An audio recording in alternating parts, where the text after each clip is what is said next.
I want to thank you for your engagement and advocacy throughout this year's budget process.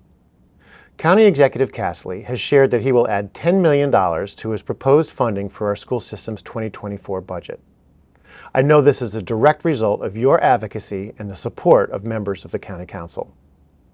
To put this additional funding in perspective, this will reset our local maintenance of effort, or the minimum amount the county must provide HCPS in future budgets, to $314 million.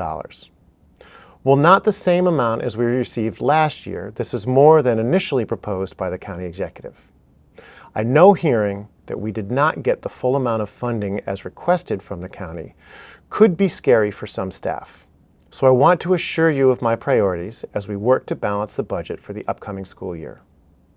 My first priority is to ensure that current employees remain employed. We will most likely have to cut some positions, but not people.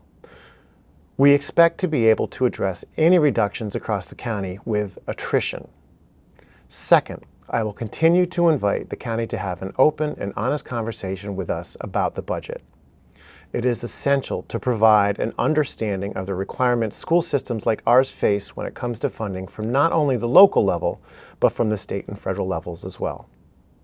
This will not be easy, but we are one of the most efficient and fiscally responsible school systems in the state. We will keep you updated as new information becomes available. Thank you for everything you do. You make an amazing difference every day, and we will all continue to do our best for HCPS students and staff.